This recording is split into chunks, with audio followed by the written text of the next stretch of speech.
Gadis ini tidak pernah menyangka bahwa pria yang makan bersamanya di warung pinggir jalan ini ternyata adalah seorang direktur perusahaan yang sangat kaya raya.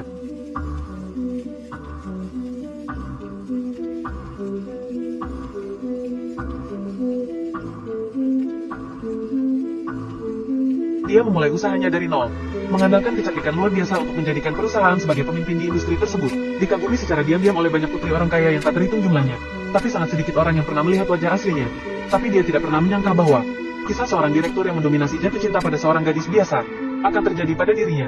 Beberapa hari yang lalu, supaya dapat terus menjalankan hidupnya yang sulit, dia berbohong dan berkata bahwa dia sedang berpacaran dengan direktur terkaya itu, Carl. Jadi semua koleganya sangat menghormatinya. Bahkan bosnya juga menyajikan teh untuknya. Dengan cepat beritanya menjadi berita utama. Hal ini membuat Carl sangatlah marah. Dia bergegas mengumpulkan anak buahnya dan berangkat.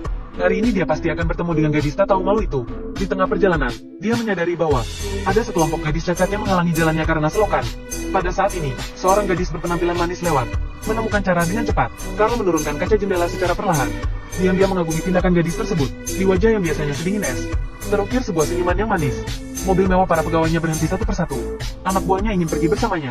Tapi Carl malah berkata bahwa dia ingin menemui wanita itu seorang diri. Permisi. Kata-kata kejam yang akan dilontarkan langsung berhenti dalam mulutnya seketika. Dia tidak menyangka bahwa takdir akan begitu unik. Anna menganggapnya sebagai pegawai yang datang untuk mendengarkan gosip. Lagi-lagi dia pun menceritakan kisah cintanya bersama Carl dengan sabar.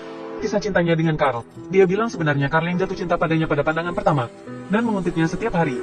Dia benar-benar bawel. Aku hanya mendengarkannya. Semuanya terjadi dengan begitu tiba-tiba. Aku mencintaimu. Maukah kamu menikah denganku? Aku berkata, kamu benar-benar membosankan. Apakah pernikahan itu semudah perkataan? Aku menolaknya. Tapi dia memohon padaku. Aku menolaknya tapi dia bersikeras. Kumohon. Aku pun menyetujuinya. Itulah yang terjadi. Setelah mengatakannya, Anna menatapi Carl. Katanya dia pasti datang untuk ikut audisi menjadi model. Kemudian dia dengan santai melemparkan sisir kepadanya, menyuruhnya untuk coba berbicara seperti iklan. Mana mungkin direktur kaya sepertinya pernah melakukan hal seperti itu? Dia melirik anak buahnya yang tidak jauh darinya. Dia memegang sisir dan tidak tahu harus bagaimana. Anne melihat pria ini sangat pemalu. Dia pun berkata padanya dengan tak berdaya, berikan nomor teleponmu padaku. Jika aku punya pekerjaan lain, aku akan menelponmu. Carl tidak hanya tidak marah, sebaliknya, dia meninggalkan nomor teleponnya dengan patuh. Carl belum pergi dari sana. Anna mengangkat ponselnya lagi, dan lagi-lagi menceritakan kisah cintanya bersama direktur kaya. Melihat gadis yang begitu manis, Carl tersenyum tak berdaya. Hari ini, Carl sedang diwawancarai oleh media asing. Tiba-tiba Anna menelpon dan mengatakan ada iklan pakaian dalam. Menyuruhnya untuk cepat datang dan ikut audisi. Pakaian dalam. Bersamamu. Hanya khusus pria.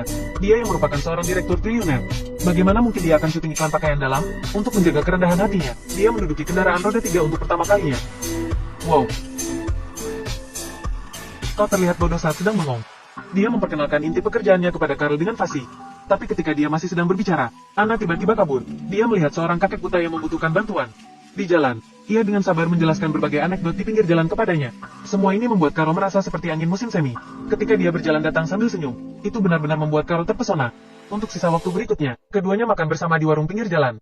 Berbelanja bersama, mengunjungi anak yatim piatu bersama, minum kopi aneh bersama. Postur aneh itu mengejutkan semua orang di perusahaan. Carl memasuki dunia Anne secara perlahan. Dan secara tak sadar, dia sudah jatuh cinta pada gadis baik hati ini. Bos memanggil Anne ke kantornya. Dia mengatakan bahwa perusahaan akan mengadakan sebuah pesta besar.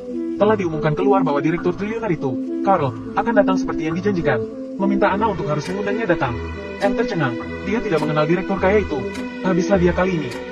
Semua orang sangat ingin melihatnya. Belum ada dari kita yang pernah melihatnya. Tidak ada yang pernah melihatnya. Itu akan jauh lebih mudah. Anna berpikir siang dan malam dan akhirnya menemukan solusi yang bagus. Dia menyewa seorang aktor untuk menyamar sebagai Carl. Tapi dia tidak bisa berakting seperti direktur yang mendominasi. Kebetulan Carl datang. Diam. Ada apa? Carl ada di sini. Carl. Kekasihku, Carl.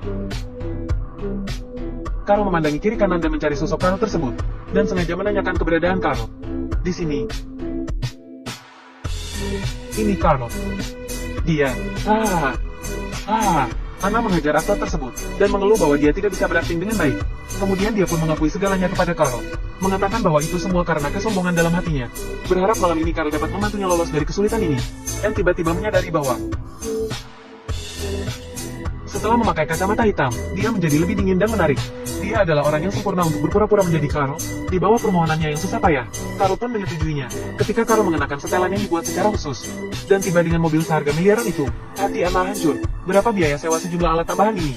Bagaimanapun, dia harus membayarnya. Begitu Carl muncul, dia menjadi pusat perhatian orang-orang. Dia bersikap alami dan terlihat keren. Yang membuat Anna tidak menyangkanya adalah, dia menciumnya di depan umum. Anna langsung tersipu malu. Panti asuhan datang untuk meminta sumbangan dari Carl. Anna berusaha untuk membawanya keluar dari masalah.